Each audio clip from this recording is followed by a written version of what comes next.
आप ये समझिए कि किसी भी शहर, कोई भी देश, वो अपने लिटरेचर से जाना जाता है।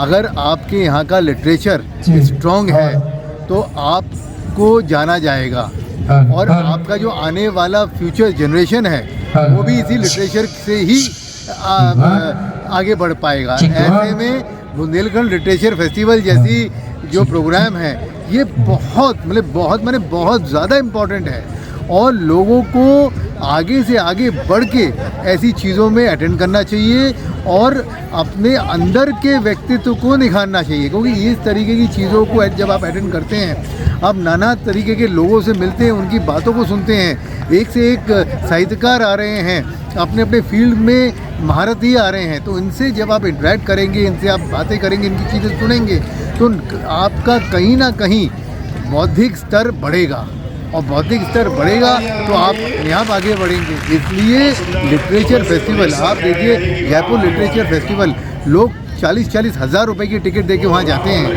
तो यहाँ पे तो फ्री में है सब कुछ, और लोग बुला के हम इसी जनरल बिपिन रावत पार्क में 10 रुपये का टिकट देके ये घूम के तो आ जाते हैं। लेकिन आज जब एंट्री फ्री है और एक इतना बड़ा एक महाकुंभ हो रहा है यहाँ पे लिटरेचर का, उसमें नहीं आ रहे हैं, तो ये मैं समझता हूँ कि व्यक्ति विशेष की हानि है जो नहीं आ रहा है। अब मैं आपको एक छोटा सा किस्सा सुनाता हूँ तो आपको शायद पता लग जाएगा कि मीराबाई राजा भोजराज की कितनी अच्छी दोस्त थी।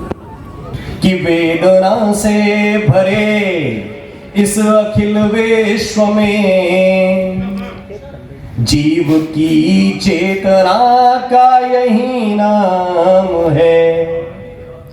साधनों से भरे दिव्य ब्रह्मांड में साधना है जिसे वो तो निष्काम है।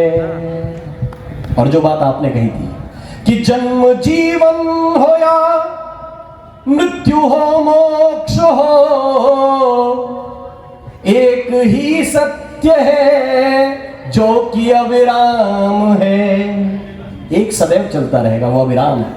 कि जन्म जीवन हो या मृत्यु हो मोक्ष हो, एक ही सत्य है जो कि अविराम है। क्या है? राम ही राम है, राम ही राम है, राम ही राम है, राम ही राम है, राम ही राम है, राम ही राम है, राम ही राम है, राम ही राम है। कहा था कि खींचो ना तीरों को, न तलवार निकालो, जब तोप मुकाबिल हो तो अखबार निकालो। आपके प्रवेश द्वार पर खड़ी हुई तोप का सामना आप अपनी किताबों से कर रहे हैं, अखबारों से कर रहे हैं, पत्रकारिता से कर रहे हैं, और जीवन को उस अखंडता से जोड़ रहे हैं। इससे बढ़कर के शुभ कार्य क्या हो सकता है। आज ये संभवतः दूसरा सुअवसर है, अगर मैं गलत नहीं हूँ आनंद जी, जिस फेस्टिवल की धूम अब धीरे धीरे देश के कोने कोने में बासमती चावल की सुगंध के समान पहुंचने लगी है।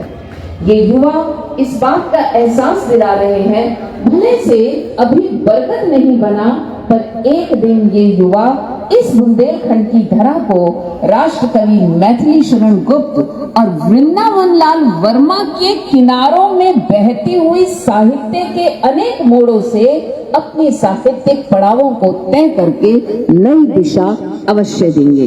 बस एक आगाज आप युवाओं से करना चाहूंगी कि रियल से रील में बदलती दुनिया का हिस्सा मत बनिएगा, शब्दों की कलम से जीवन को गढ़िएगा, क्योंकि जो जीवन गढ़ा जाता है वो आपको लेखन ही गढ़ता है।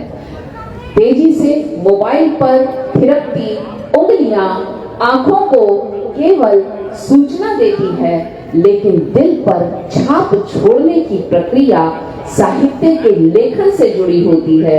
माँ सरस्वती की वीणा वादनी के स्वर कलम बनकर आपके पास ही विराजे, यही मैं शुभकामनाएं आपको देती हूँ। और चलते चलते आपको चंद अपनी पंक्तियां समर्पित करती हूँ कि आप कैसे भी लेखक बने, कहीं भी पहुंचे, घबराइएगा नहीं, क्योंकि न पहुंचे शिखर पर तो क्या वहां तक पहुंचने की चाह तो थी।